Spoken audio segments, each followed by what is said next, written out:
amigos de Contexto, estamos aquí de nuevo con ustedes y hoy nos visita el vocero del Comité Nacional de la Lucha contra el Cambio Climático, que es una persona que se ha destacado mucho haciendo denuncias distintas, incluso en muchas otras áreas, además de las que tienen que ver con el cambio climático. En el país tenemos muchas buenas noticias, porque tengo entendido que ya la ley contra el cambio climático también fue aprobada. Y vamos a ver qué nos trae hoy Enrique de León a nuestro programa.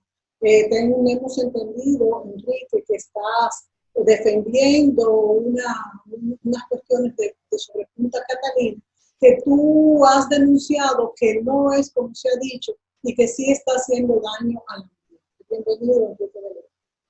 Bien, bueno, primero una primicia. Hoy en la mañana el Consejo, la CDE, la Corporación Dominicana de Empresas Eléctricas Estatales, nos entregó un paquete de documentos que habíamos solicitado en mayo pasado.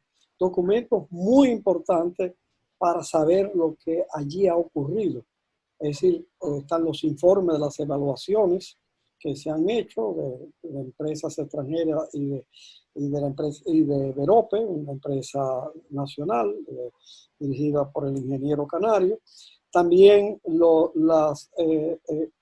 acuerdo entre el consorcio y el gobierno dominicano firmado en Washington, en Nueva York, el producto del acuerdo que puso fin al litigio entre el consorcio y la CDE, el arbitraje que puso fin al arbitraje que estas empresas habían puesto contra el Estado Dominicano y la CDE. Y otros documentos muy interesantes. Eso nos va a permitir hacer una evaluación sobre la base de documentos, no sobre especulaciones. Y hemos invitado a un grupo interdisciplinario de expertos para que nos acompañen en el análisis de estos documentos, y los resultados, bueno, lo haremos público y sobre todo lo ofreceremos al próximo gobierno. Porque como ustedes saben, el comité ha tenido 3 frentes de lucha con Punta Catalina. Un frente es ambiental climático, es decir, por las emisiones de dióxido de carbono, que son elevadísimas, 6.34 millones de toneladas de dióxido de carbono al año, es decir, un incremento de más de un 20% de la huella de carbono del país, es decir, del total de las emisiones que tiene el país por año. Pero también la contaminación del carbón es la peor de todos los fósiles. El carbón es sucio por sí mismo. Y también el otro frente ha sido el frente de la corrupción. Hemos estado luchando por la transparencia y en contra de la corrupción en Punta Catalina. Y un tercer frente ha sido el que esas plantas funcionen bien. Es decir, aunque sean de carbón y nosotros estemos en contra del carbón, que el país obtenga por lo que pagó. Es decir, nosotros, los dominicanos, cada uno de los dominicanos, hemos aportado alrededor de 4.000 millones de dólares, que son muchos, aunque sean de granito de arena. Lo hemos aportado para obtener unas plantas de carbón que deben cumplir con las especificaciones del contrato. Y todas las evidencias indican que hemos sido estafados, que tampoco vamos a recibir las plantas de carbón por las que hemos pagado. Es decir, que son plantas que tienen fallos estructurales graves que ponen en peligro a las propias máquinas, pero también ponen en peligro a los trabajadores, como Enrique, ya ocurrió en varias ocasiones. Independientemente del punto vamos a decir, de corrupción que hay en Punta Catalina, que es un punto muy importante para los dominicanos, nosotros en este mismo programa hemos entrevistado técnicos y personas que nos dicen y nos aseguran que el carbón y el dióxido de carbono en Punta Catalina son tratados de manera que esto hace un daño tan mínimo al ambiente que no es significativo. ¿Cuál es la verdad sobre esto? No, los cuentos, es decir, no hay límite para hacer cuentos. Por eso la literatura tiene mucha libertad. La verdad es que el dióxido de carbono, que no es dañino por sí mismo, es decir, el dióxido de carbono no mata a nadie. Es parte de la vida. Es parte, es más, el origen de la vida tuvo que ver con muy bien el carbono. Es decir, sin el carbono no hubiéramos podido existir. Es más, nosotros somos carbono. Sin embargo, el problema es que las emisiones son tan grandes de carbono, las moléculas en la atmósfera están haciendo el papel de un sarán, es decir, de un invernadero que no permite que el calor de los rayos solares que llegan a la Tierra y que se rebotan para el espacio exterior, puedan pasar. Se quedan entonces y se produce un efecto invernadero. Es decir, lo mismo que pasa debajo de un sarán, de un invernadero, de una... Para que se entienda mejor como si fuera una loma. Igual. Pero, exacto, son 6.34 millones de toneladas de dióxido de carbono que no se pueden retener. Todavía no se ha encontrado la tecnología, ni mucho menos aquí, para retener el dióxido de carbono de plantas de carbono. Claro, hay los árboles, el mar y la tierra asimilan dióxido de carbono, eso es verdad, pero esa cantidad es imposible, es imposible. Y sobre la contaminación, efectivamente hay plantas, que no es precisamente la de aquí, que tienen filtros y tienen mangas de última tecnología que lavan una parte de los gases ácidos, sobre todo usando cal, y retienen a través de la atracción electromagnética las micropartículas que son metálicas y por eso pueden ser atraídas con un imán. Existe, esa tecnología puede lograr hasta un 90-95% de retención. Nosotros dudamos que esos equipos estén instalados en Punta Catalina, porque una manga, un juego de manga, cuesta $100 millones y un filtro de estas especificaciones cuestan entre 15 y 30 millones. Y resulta que la CDE puso en licitación hace un mes atrás, mes y medio atrás, los canastos, que son las mangas, y filtros que ni de lejos tienen esos costos. Por tanto, son calaveritas, son cookie cat, no son los filtros de última generación que pueden cumplir con ese papel. Pero además de eso, hay una cosa curiosa que descubrieron los italianos en 1970, los científicos de la ciencia italiana, que existen las micropartículas primarias y las micropartículas secundarias. Que estas secundarias no pueden ser retenidas por ningún filtro por una razón, porque esas micropartículas, es decir, metales pesados, microscópicos, que flotan en el aire y que pueden ser aspirados por las vías nasales, por los seres humanos, después que salen de la chimenea es que se forman en contacto de los gases ácidos con la atmósfera, especialmente con el oxígeno. Es decir que es imposible esas micropartículas retenerlas. Así que como quiera, tenemos micropartículas.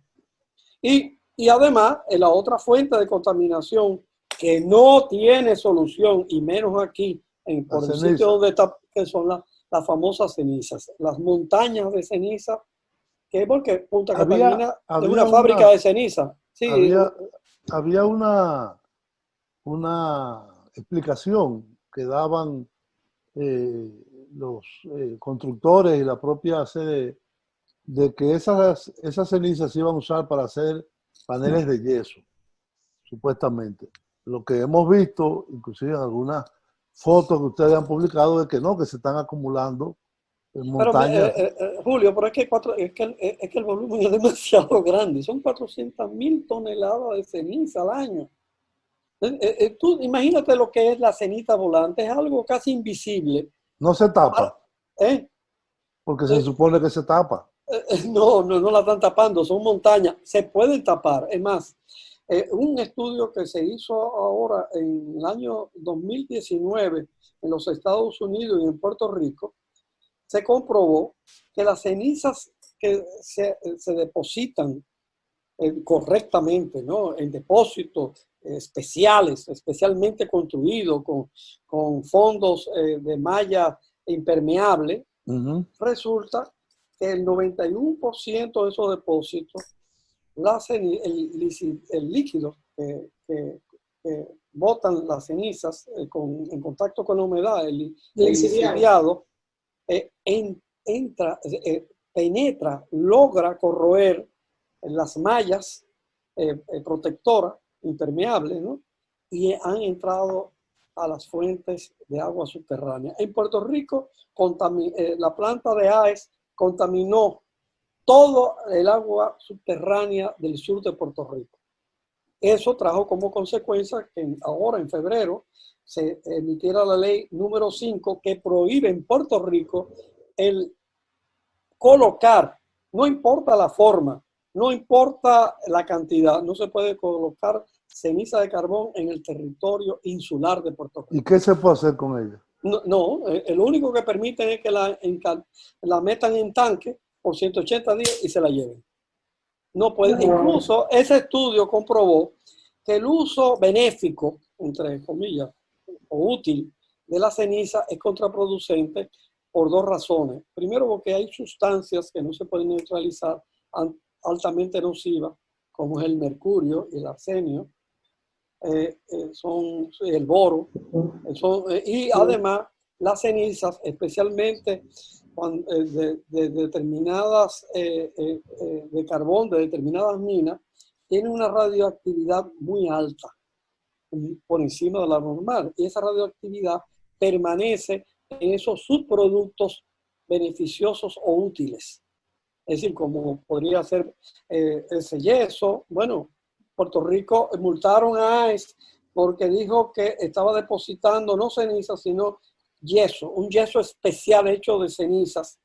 Y la EPA lo sancionó con miles de dólares porque resulta que ese yeso tenía una alta radioactividad y era contaminante. Pero entonces, Enrique, ¿cómo están manejando otros países porque si bien es cierto que se supone que hay un protocolo para eliminar o no eliminar, para no hacer plantas con carbón, actualmente sabemos que en el mundo hay muchísimas que todavía funcionan. La mitad de la generación eléctrica. Exacto, es carbón. Un poquito más. Más de la mitad. Creo que sí, un poco más. Sí. En China, por ejemplo. No, los chinos, la India, Europa, y Estados Alemania. Unidos, Alemania todavía conserva claro. mucho carbón. Claro. Pero miren, lo que importa es la tendencia. La tendencia es a que para el 30 habrá en Europa y Estados Unidos se habrá abandonado el carbón. No solo por razones climáticas, sino por razones de mercado. Resulta que el desplome de los fósiles, de los precios del petróleo y del gas, es tal que ya el carbón no puede competir ni siquiera con el furoil. Es decir, que el carbón se ha quedado alto mientras que sobre todo el gas, sobre todo el gas de pizarra, el gas que explota. Natural. Exacto. Ese gas está en picada, es decir, altamente competitivo. En ese sentido, la mayor parte de las plantas en Estados Unidos de carbón han optado por convertirse a gas natural. Ese es algo que yo lo he oído a ustedes proponiendo, convertir Punta Catalina a gas natural. Teniendo en cuenta que la tecnología no es barata, sería bastante costoso, no solo convertir el combustible que usa Punta Catalina, sino habría que hacer una terminal de recepción de gas natural y de licuefacción posterior. Es decir, ese es un proyecto para agregarle $1.000 millones más a Punta Sí, Catalina. pero y si yo te digo que tenemos una solución desde el año 2015 para eso. Nosotros hablamos con AES, la AES que está aquí. Ah, Ellos desembarcan muchísimo gas sí. por Andrés Boca Chica. Punta Catalina apenas es el 3.7% del total del desembarco del desembarco de gas de ellos. Y hablamos con ellos la posibilidad de que ellos... No entendí eso, Enrique. No entendí eso del 3.7. Sí, Sería. del total que ellos pueden desembarcar Que por pueden año, almacenar y comerciar en el país y en el extranjero, el 3.7 solamente es lo que se llevaría Punta Catalina, de ese total. Es decir, que Punta Catalina nada más le demanda a ellos el 3.7 de lo que ellos reciben. ¿Y qué harían ellos? ¿Un gasoducto? Un gasoducto de los minas, eso lo conversamos con ellos, ellos estaban interesados y se lo llegaron a proponer a Danilo Medina, pero en ese momento Danilo ya había decidido el carbón, en parte porque era su financiamiento político para el 16. Ellos plantean un gasoducto entre los minas. Ellos tienen ahí los minas, que llevan gas hasta natural hasta los minas. Entonces, de los minas hasta Catalina. Son alrededor de 50 kilómetros. A 2 millones cada kilómetro tenemos 100 millones de dólares. Ellos nos dijeron que si le daban la concesión es un problema, porque es monopólico. Pero hay que sumarle empresa. toda la conversión de las máquinas. Bueno, bien, nosotros tenemos un cálculo. Bueno, nosotros hemos estado trabajando, ustedes se recuerdan de este librito, esto lo hizo un científico norteamericano en Oregon. Nosotros hemos hecho hemos pasado un par de años haciendo estudios. Enséñame la portada otra vez, que no la vi bien. Sí. Viabilidad, ¿qué? Económica, técnica económica del cambio de gas natural de carbón en el proyecto de Termometro de Punta Catalina. Okay. Bueno, hecho por este señor, que es un norteamericano, un científico de Oregon, que no asesora. Bueno, bien, entonces él digo, ese libro. Sí, el cálculo que hizo este señor es de que se tomaría entre 300 a 485 millones la conversión, que es una cantidad razonable. Nosotros hemos encontrado a un dominicano, ingeniero, San Cristobero, Rudy Rodríguez, que vive en Estados Unidos y su especialidad es convertir plantas de carbón en Estados Unidos a gas natural. Es interesante. Un chico dominicano, un hombre joven. Y nos confirmó que efectivamente eso oscilaría el precio. Claro, si ese gasoducto lo pone AES, tendríamos una reducción de 100 millones. Entonces, estaríamos hablando de una conversión entre 200 a 385 millones de dólares, que es razonable de 3 puntos de vista, de 4 puntos de vista. Uno, del punto de vista de los ahorros que va a suponer en OIM, es decir, en operación y mantenimiento. ¿Cuánto han estipulado que sea ese ahorro? ¿Cuánto han estipulado que sea ese ahorro? Bueno, no, mucho, calcúlale tú que el manejo de las cenizas por año, sin contar la construcción del relleno, de la construcción de la instalación, es 67 millones de dólares anuales. La reposición de los filtros y de las mangas están alrededor por año, suponiendo que haya un recambio nada más, entre 100 y entre 160 millones al año. 160 millones al año para evitar las emisiones de los gases y las micropartículas. 2 millones más de mantenimiento, de limpieza de los filtros y de las mangas. Es decir, que estamos hablando de 7, 12, 227 millones por año en OIM, es decir, en operación y mantenimiento para mantener controlada el impacto de la contaminación. Es decir, para limpiar gases, para evitar que la ceniza estén a la intemperie, mantenerla bien manejada.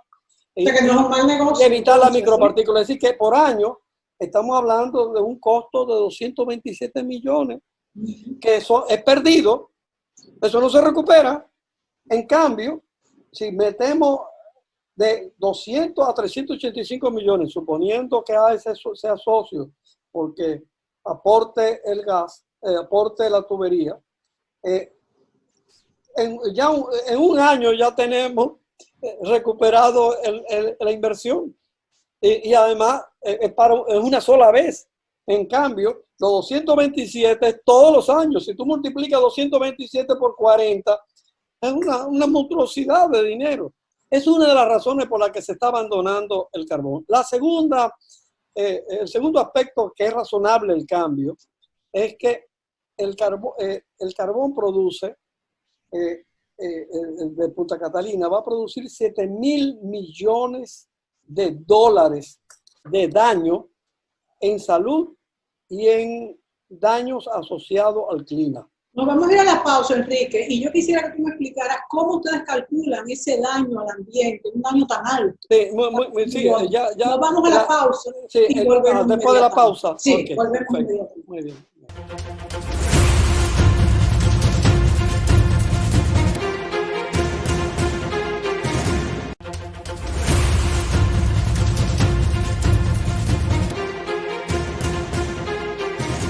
Bien, amigos, continuamos el programa con Enrique de León, que es el vocero principal del Comité Nacional de Lucha contra el Cambio Climático. Yo me preguntaba, Enrique, de la labor intensa y de la labor encomiable que ustedes han hecho de poner su pecho en el medio en este caso, pero yo diría que el comité debería llamarse Comité Nacional de Lucha contra Punta Catalina, porque ustedes no hacen ninguna otra denuncia. Por ejemplo, Itabo, las dos Itabo son más contaminantes o tan contaminantes como Punta Catalina. El tema, por ejemplo, de la reciente aprobación de la ley de residuos sólidos, excluyendo a los plásticos de un solo uso por 5 años. Y, no sé, quizás estoy equivocado, pero me gustaría ver tanto activismo como con Punta Catalina con esos otros elementos.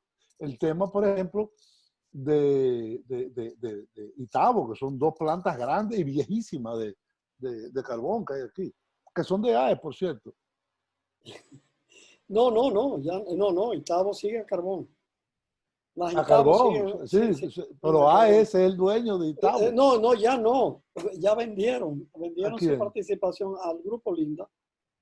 No sabía. Recientemente, no ha salido la noticia, más no que en algunos corrillos. Mira, nosotros no somos exclusivos para Punta Catalina, aunque nos hemos especializado en Punta Catalina por la gravedad que significa, ¿no? Por su volumen, por lo que representa. Es decir, Punta Catalina va a impedir por 20 años o más el acceso de las energías renovables al país. Porque Punta Catalina, junto con las Itabo y Barahona Carbón, representan el 52%, es un poquito más de la mitad de toda la electricidad del país. Entonces, eso es un muro infranqueable. Pero tengo entendido, Enrique, que las energías renovables como la eólica y la solar ya están resultando más económicas pero enorme. Pero mira, nada más hay que decir que ambas, la solar como la eólica, su tendencia es al costo cero. Al costo cero. Bueno, Es la decir, inversión de no, capital. nada más, porque no tienen que comprar, bueno, y el Algún mantenimiento. mantenimiento Sí, menor. pero mínimo. Sí, sí. Pero es costo cero el combustible. Entonces, hoy en día no es posible para los fósiles competir con las energías renovables, aún a pesar de la caída estrepitosa de los fósiles por la situación actual de la pandemia, sobre todo en Estados Unidos. Y la sobreoferta que hay de parte de los árabes y de los rusos de gas y de petróleo, porque eso es lo que está pasando también. Pero mira, nosotros hemos hecho una propuesta. Lo que pasa propuesta. también es que hay intereses de empresas petroleras, empresas gasíferas gigantes, enormes, que imponen que se siga consumiendo ese combustible. Pero hoy leía yo que los nuevos campos de energía eólica offshore, es decir, en el mar, adentro del mar, Así es, que se están desarrollando en Dinamarca, en Alemania, en Noruega, etcétera, son de un costo irrisorio. No, pero mira, ahora está surgiendo la energía de hidrógeno. También, Va a también, sustituir que es agua. Sí, de agua. Es agua, sí, no, es agua. Es agua. Sí. Agua que deja como desecho agua. Agua totalmente potable. Sí. Entonces, hoy en día los fósiles tienen el problema de los fósiles, la caída de los precios de los fósiles, en último caso, es por la obsolescencia tecnológica. Eso poca gente lo puede entender porque, bueno, tú eres marxista, tú sabes que la rentabilidad del capital, somos. La rentabilidad del capital depende mucho de la tecnología. Entonces, ya hoy en día, los fósiles ya no tienen renovación tecnológica. En cambio, la tecnología está a 1000 con las renovables y con el hidrógeno. Es decir que con los fósiles va a pasar lo mismo que con la leña.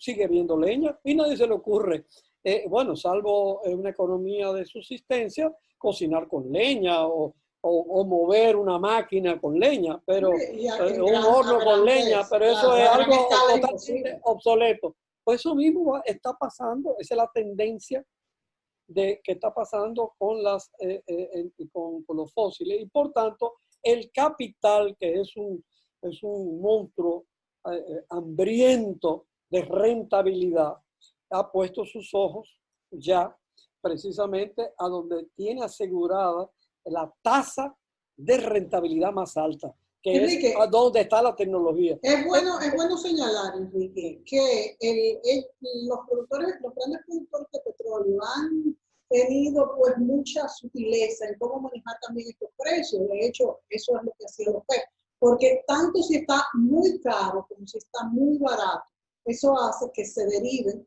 a la producción, al desarrollo de otros tipos de energía. Entonces, si está muy caro, pues van a ir a las renovables inmediatamente. Pero si está muy barato, pues separan también las renovables, porque ya, aunque sea mucho más limpio lo otro, nadie va a invertir en desarrollar una teoría si la que tenemos no está costando tan barato. Bueno. Y quizás en este momento se han parado un poco por el bajón del precio del petróleo. ¿La renovable? No. Sí. No, lo que pasa es que los mismos dueños de las energías fósiles han invertido todos en energías renovables. Comienza a ver, bueno, los Rockefeller fueron los que se enriquecieron con el petróleo. Esa familia abandonó el petróleo y está en energía renovable. Es decir, tú tienes razón. Y una buena parte de los bancos que han estado financiando a los fósiles comienzan a financiar las energías renovables. Y la razón es esta que yo acabo de decir, es que la rentabilidad, es decir, la tasa media de ganancia busca rentabilidad, y esa rentabilidad está vinculada a la tecnología. La obsolescencia está en los fósiles, los avances tecnológicos están en las renovables y en el hidrógeno. Esa es la razón por la que los fósiles ya no tienen futuro. Aunque pasarán años todavía con fósiles. Nosotros pensamos que se debe abandonar los fósiles para el 2040 por completo, como mucho 2050, es mucho tiempo, pero el carbón para el 2030 habrá desaparecido. No de la faz de la Tierra, porque seguirá existiendo No, carbón. es uno de los elementos más abundantes. El uso. Es de uno de los elementos más abundantes del carbón. No, pero claro, es como la leña, igual. Pero nadie se le va a ocurrir usar el carbón por sus costos, no solamente por los daños, sino por sus costos. Yo le hacía un cálculo que por cada tonelada año de dióxido de carbono, según el Banco Mundial, el BID, EPA y la Agencia Medioambiental Europea, por cada tonelada año, produce un daño esa tonelada con un costo en cambio climático de $1,000 año. Y en salud, $130 año. Si tú multiplicas esos $1,130 año por cada tonelada de dióxido de carbono por 6.34 millones de toneladas que emite Punta Catalina, tú estás hablando de costos en daño de $7,000 millones al año de Punta Catalina, tanto asociado a la salud como asociado al cambio climático.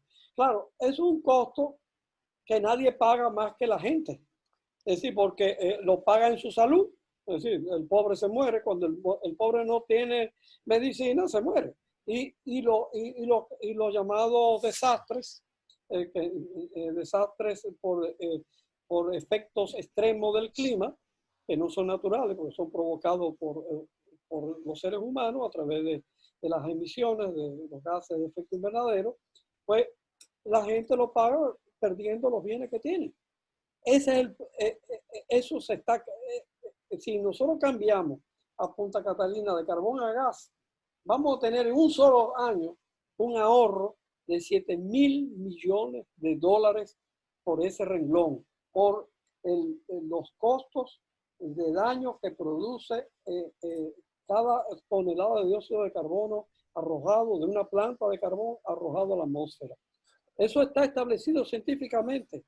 E incluso los cálculos se están haciendo tomando esos parámetros.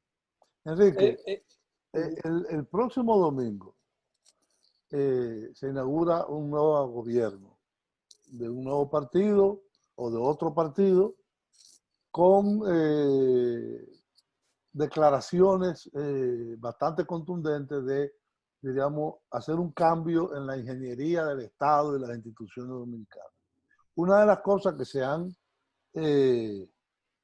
han insistido más es en el cambio de el modelo de gestión energética, el modelo de gestión donde hasta hoy CDEE sería reducida a una mínima unidad de gestión de acciones, de activos, y todo el resto pasaría a esa política y la planificación, incluyendo la Comisión Nacional de Energía, el Ministerio de Energía y Minas.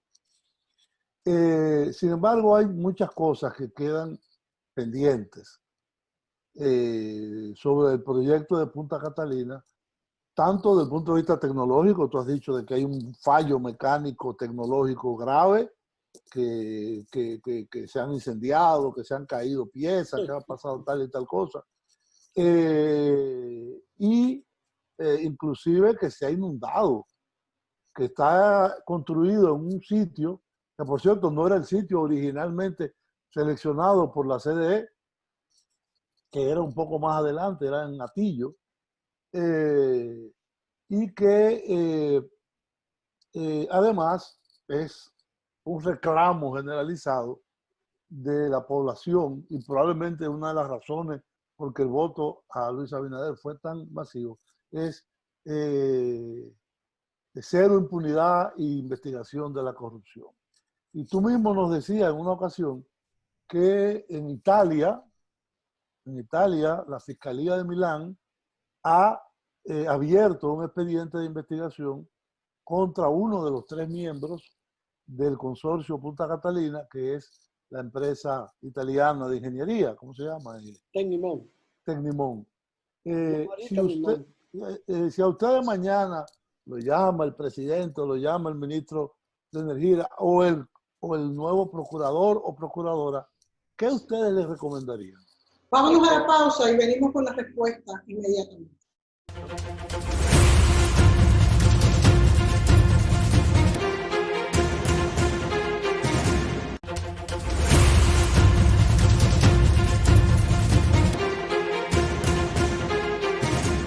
Nosotros le proponemos a Luis Abinader 3 cosas básicas.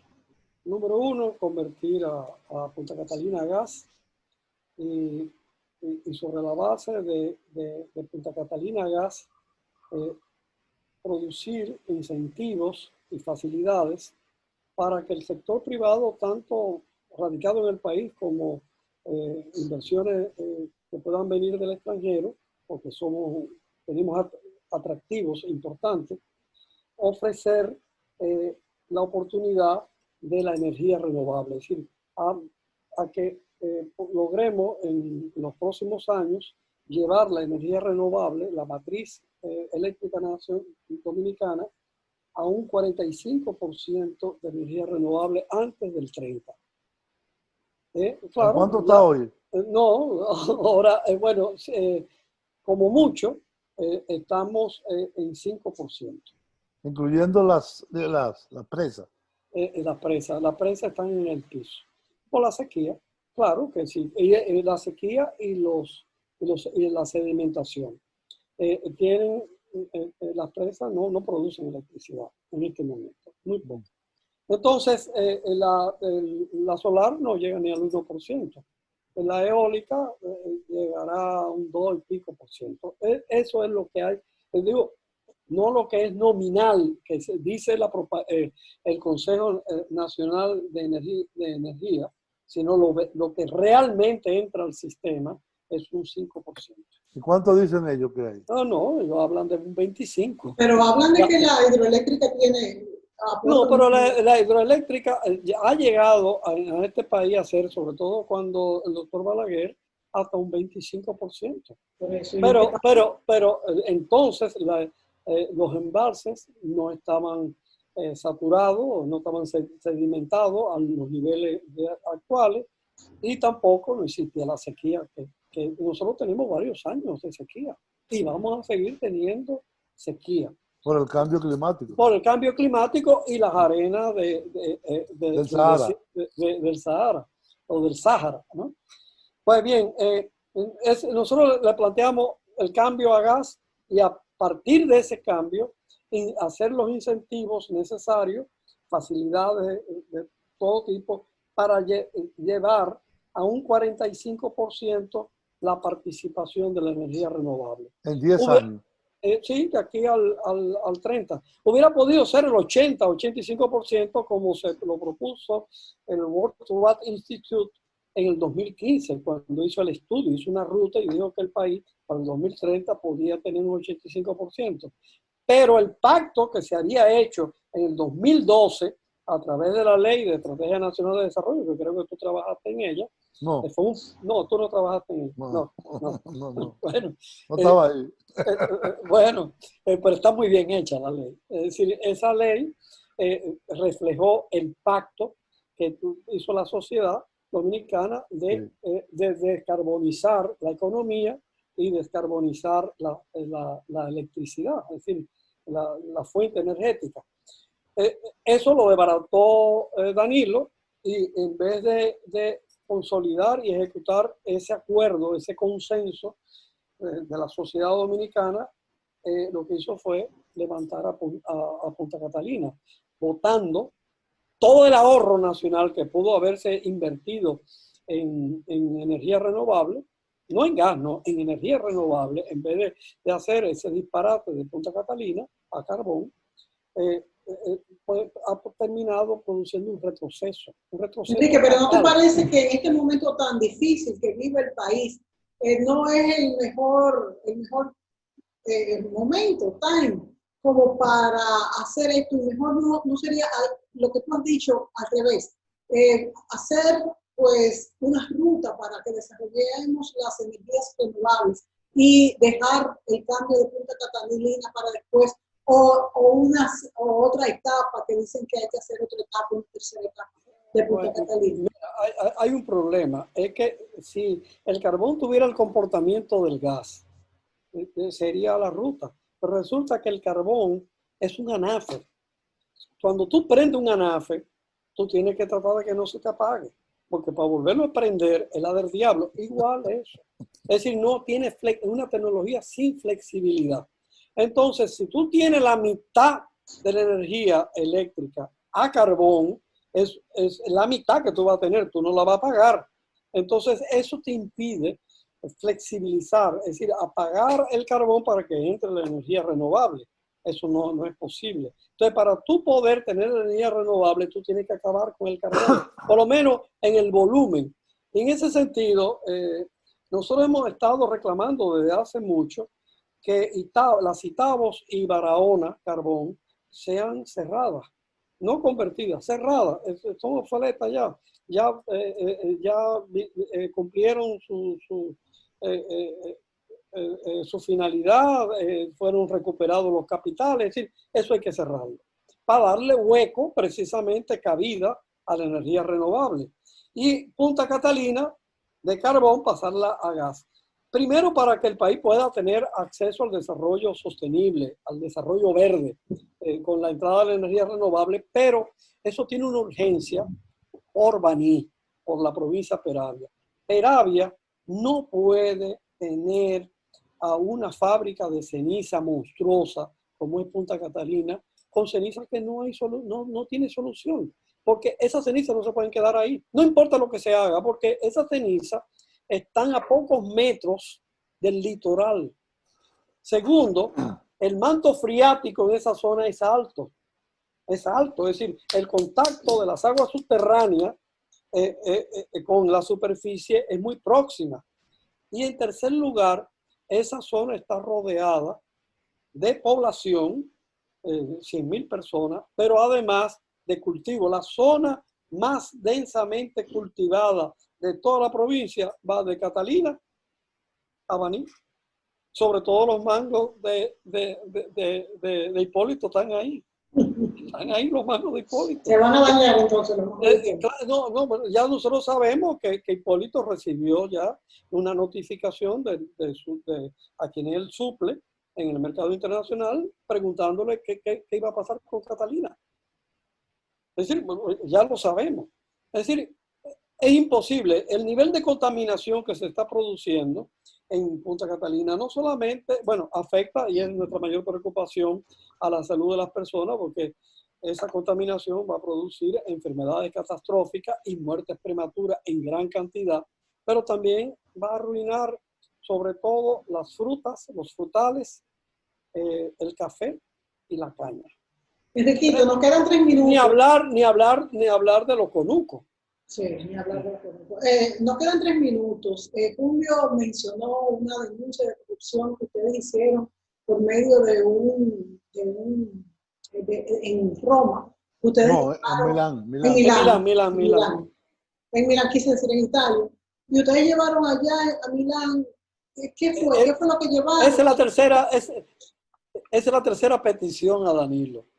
Que primero no venda a Punta Catalina, porque si vende a Punta Catalina, eso va a ser un indicio, no de que él es carbonero o que es pro carbón y que no quiere la energía renovable. No, lo que va a significar es que él va a respaldar la impunidad, porque realmente el delito mayor que puede conducir a un proceso a Danilo Medina es Punta Catalina. Pero ya a Danilo le quedan menos de una semana. Si el nuevo gobierno vende a Punta Catalina, lo que estaría es cerrando precisamente una investigación sobre la corrupción en Punta Catalina. Nosotros, tan pronto cambie el gobierno y tenga un nuevo procurador, nosotros vamos a llevarle la solicitud del fiscal de Milán de venir, de que le permitan llegar al país para él levantar la investigación sobre los actos de corrupción de Tecnimont, de la empresa italiana, no de otro, de la italiana aquí que nos robó a nosotros y por tanto también le robó al Estado italiano, porque robó dinero que no declaró en Italia y por tanto eso es evasión de impuestos y lavado de activos. Es decir que... Ahí hay tres componentes. Odebrecht, que es brasileña, sí. Tecnimont, que es italiana, y Estrella, que es dominicana. Sí, bueno, santiaguera. Bueno, Sí, de aquí, del país. de aquí, claro, claro. Manolito. ¿Tendrían que ser segmentados o investigaciones? Bueno, no. El Estado Dominicano debe hacer una investigación global. Ahora, el procurador. El fiscal de Milán tiene su interés particular, que por supuesto hará causa común con el Ministerio Público Dominicano, porque lo que él encuentre de corrupción en Tecnimont, seguro que lo será de Odebrecht y lo será de Estrella, porque no es posible que